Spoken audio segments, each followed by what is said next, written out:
જય જવાન જય કિસાન મિત્રો। તો આજે આપણે રોપ છાંટવાનો છે ગાવરી ડુંગળી માટેનો।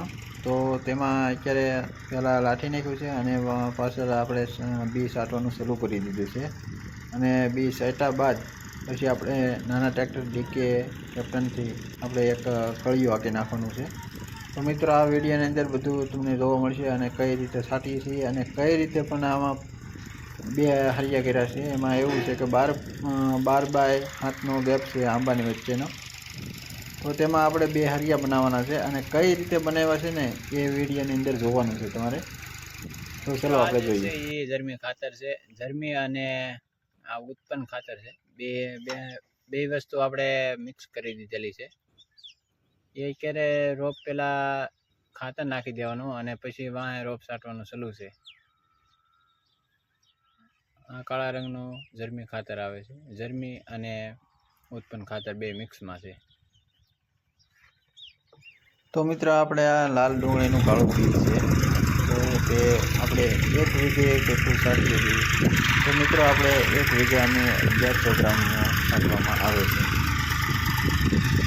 જો આ રીતે છાંટણી થાય છે।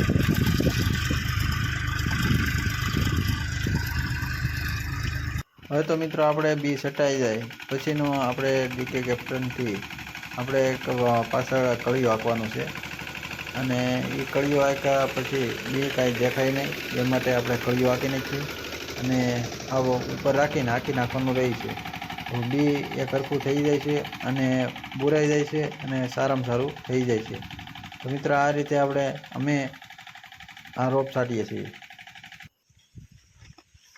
તો ફાઇનલી આપણે રોપ છટાઈ ગયો છે અને પાછળ કળિયું પણ ચાલી ગયું છે। એટલા માટે હવે પાવા માટેની આપણે એક જે ફુવારા પાઇપ છે એ પાથરી દેવાનો અને એ એક મોટર હોય તો તેમાં 4 નોઝર પાથરી દઈએ એટલે 4 ચાલુ કરી દઈએ તો એને માપસર પાણી આવ્યા કરે અને બહુ સારામાં સારો રોપ પી જાય છે અને 15 થી 20 મિત્રો આ રીતે આપણે ફુવારા પાઇપ છે, જો વરસાદની જેમ પાણી પીડ્યા કરે એટલે એ રોપને પણ સારું તણાય નહીં એ રીતે જો 4 પટ્ટા પાથરેલા છે, ચારે આ રીતનું હાલે છે અને સારામાં સારો ભેજ થઈ જાય છે અને પલ્લી પણ જાય છે। જો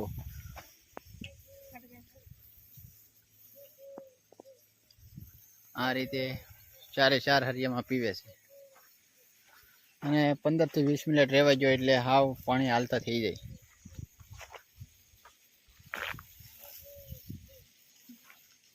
આ રીતે ફુવારા પાઇપનું કામ સારામાં સારું છે। આંબા પણ પીવે છે અને રોપ પણ આપણે સાઈટો એ પી જાય છે।